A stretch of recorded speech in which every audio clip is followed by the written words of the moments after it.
Hi guys, this is Jeff at Slavens Racing. This video is about how to install an R&Duro throttle housing cover. So it's not a replacement throttle housing, it's a cover for the throttle housing. And the reason is this throttle housing has got electronics built into it. So there's probably some type of a circuit board in here and some other goodies because it's a ride-by-wire throttle.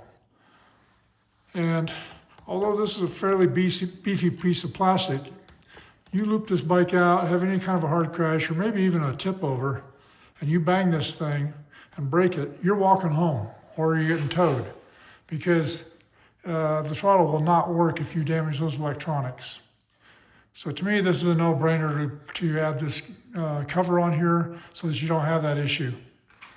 I don't know about you, but I'm quite often a long ways from the truck, and I don't care to be towed or pushed. So to install this cover, you do not have to remove the headlight. You do not have to unplug any wiring. You do not have to unplug the wiring or remove the headlight, which makes it very easy to install. What you do have to do is slide the throttle housing out just a little bit because it's got to fit in here, and then the grip has got to be slid out as well because the throttle housing has to fit in here also. So first of all, you need to remove your grip. Okay, if you have the stock grip on there, it's a little bit difficult to get off. You might just want to cut it off, slice it down through here and peel it off there and replace it. If you don't want to do that, if you want to reuse it, you're going to have to stick a screwdriver up underneath there, several places around here, to try to loosen up that glue because they're glued on very well. Now, this is an aftermarket grip. I've already loosened the glue just for the purpose of this video. And then I'm going to take some air gun like this. I'm going to kind of pry it in there, take the grip off. So in order to loosen the throttle housing so you can slide it towards me, you have to loosen just one bolt. Right there. It's a T20 Torx. See if I can get my left hand to work here. There we go. That's all you loosen. There's two other places that look like they should have bolts in them, but they don't. They've got some plastic fasteners right there and right here. And leave those alone. Do not touch those. Those hold the electronics into the housing. So just this one bolt will loosen it up and let you slide it out. So I've already done that. I've already slid it out, excuse me. Now the housing goes on. Now the housing is just held on by two bolts.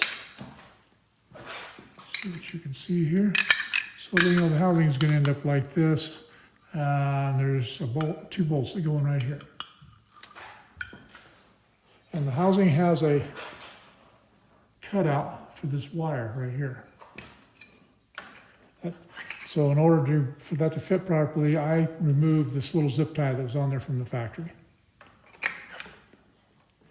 And this thing is machined to fit extremely snug. It's excellent machining these guys did. That goes on. Stick your two bolts in back here. Reinstall your grip and then slide the throttle housing into where you want it. Now, since we've got a cover on here, there is a hole in the top of this cover. A hole right here to where you can loosen up the throttle housing so that you can readjust it. After you put your grip on with some glue, grip glue, I would recommend that you safety wire the grip on as well. I just want to mention real quickly, there was a flag handguard right here. I removed it just so I could get a better shot at this for the video. And then you'll have to reattach this little strap. That's all there is to it, guys. It's very easy to install and will keep you from having a major issue out on the trail or at the track. If you would, please like us on Instagram and Facebook, subscribe to us on YouTube, and the most important part always is to get out for some throttle therapy. Wear out some tires, twist that throttle, have a great time, get rid of some stress, and enjoy your ride. That's all for now.